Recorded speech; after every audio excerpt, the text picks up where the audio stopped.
plenário aprova a medida provisória que altera a taxa de juros para empréstimos do BNDES. Instalada a Comissão Parlamentar Mista de Inquérito do Grupo JBS. E Conselho de Ética define relator da denúncia contra o senador Lindbergh Farias. Destaques desta edição do Senado Notícias.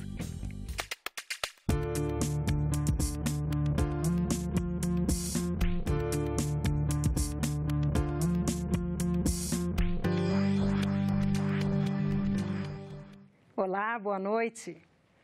Depois de muito debate e uma tentativa de obstrução, os senadores aprovaram a mudança da taxa de juros cobrada nos empréstimos do Banco Nacional de Desenvolvimento Econômico e Social, o BNDES. A nova regra começa a valer para os empréstimos feitos a partir do primeiro dia do ano que vem. A nova taxa de juros, chamada de TLP, taxa de longo prazo, reduz os subsídios concedidos pelo governo federal aos financiamentos feitos pelo BNDES. Atualmente, a chamada TJLP é calculada a cada 3 meses. Ela é o resultado da soma entre a inflação dos próximos 12 meses com um prêmio de risco definido pelo Conselho Monetário Nacional. A nova taxa de juros, chamada de TLP, deve ser apurada a cada mês. O cálculo dela é feito com a variação do Índice Nacional de Preços ao Consumidor Amplo e uma taxa de juros pré-fixada, estabelecida em cada operação. A expectativa é que a taxa de juros cobrada pelo BNDES se aproxime da praticada pelo mercado. 60% paga o custo do sistema financeiro utilizado por 100%. Ao termos a TLP, o que é que vai acontecer? Nós vamos diminuir o juro estrutural do sistema financeiro. Quem ganhará? Todos ganharão. O texto não é consensual nem entre os senadores da base do governo. O senador José Serra acredita que a mudança dos juros para todos os empréstimos do banco não deve ajudar a economia. Se eu elimino a taxa menor, supostamente eu poderia subir menos a taxa principal, que é a Selic, mas isso não é verdade. É brincadeira dizer que eliminar a TJLP vai levar a baixar a taxa Selic. Isso é 1% da oferta de crédito, presidente. Trata-se aqui de criar entraves ao desenvolvimento do BNDES, mesmo à custa do investimento e à custa do emprego na economia. Parte dos empréstimos feitos pelo BNDES são financiados pelo Tesouro Nacional. O Tesouro emite papéis da dívida pública, remunerados pela taxa Selic, e repassa os recursos ao BNDES, que empresta esse dinheiro cobrando a TJLP, que é mais baixa que a Selic. Ou seja, o governo paga a diferença na taxa de juros entre o que o Tesouro paga aos emprestadores e o que o BNDES recebe de seus clientes. Atualmente, a diferença entre Selic e TJLP é de 2,25%. O governo acredita que a mudança vai diminuir a dívida pública. Não conseguimos ver claramente, mas estamos pagando essa conta aos brasileiros. E está pagando, por exemplo, via crescimento da dívida. E se a dívida está crescendo, isso significa que iremos pagar mais juros.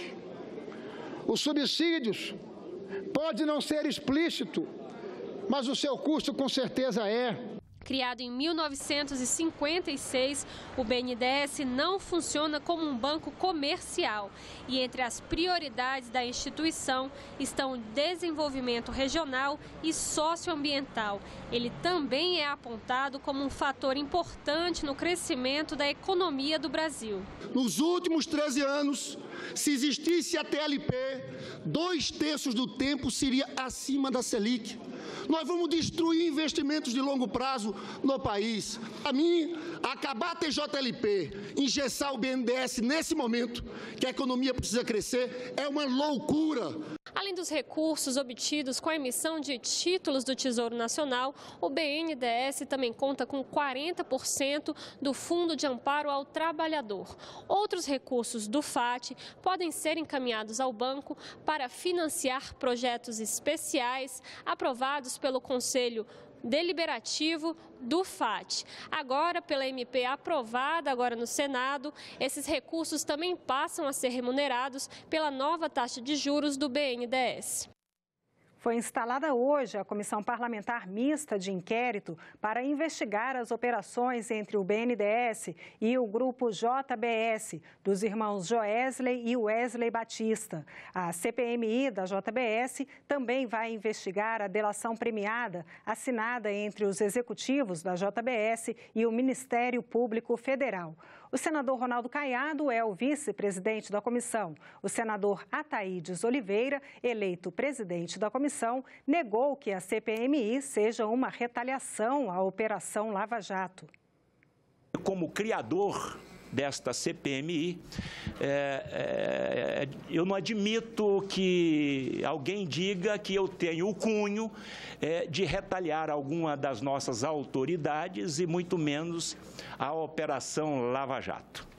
Tirar a limpo o roubo de bilhões, esse objetivo dos cofres públicos é uma questão de interesse nacional, não de retaliação por parte de um ou outro agente público envolvido no esquema criminoso delatado pelos irmãos Batista. E o presidente do Senado, Eunício Oliveira, respondeu a perguntas de jornalistas nesta terça-feira sobre as gravações que foram entregues por executivos da empresa JBS à Procuradoria-Geral da República.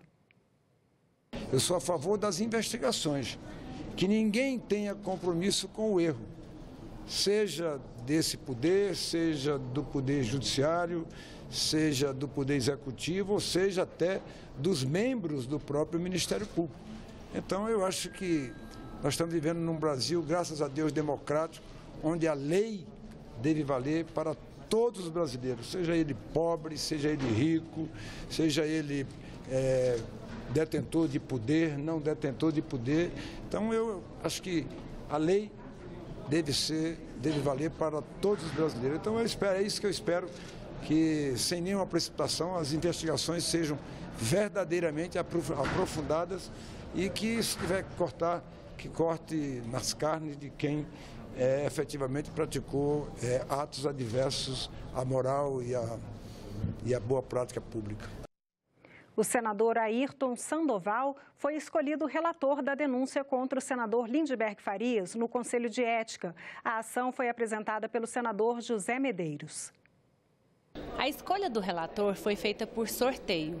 Agora, o senador Ayrton Sandoval vai ter 5 dias úteis para fazer um relatório preliminar, dizendo se aceita ou não a denúncia do senador José Medeiros contra o senador Lindbergh Farias. Eu sei que para mim é um peso grande, eu sou um novato na casa ainda, e já chegar aqui e relatar contra um companheiro mais antigo, mas alguém precisa fazer isso. Nós não podemos continuar aceitando coisas que aconteçam dessa natureza nessa casa, que é uma das instituições mais importantes do nosso país.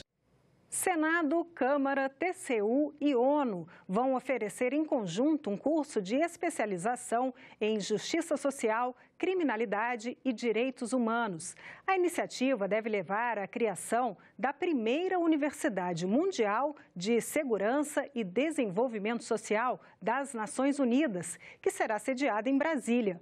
Uma cerimônia no Salão Nobre do Congresso Nacional lançou a iniciativa.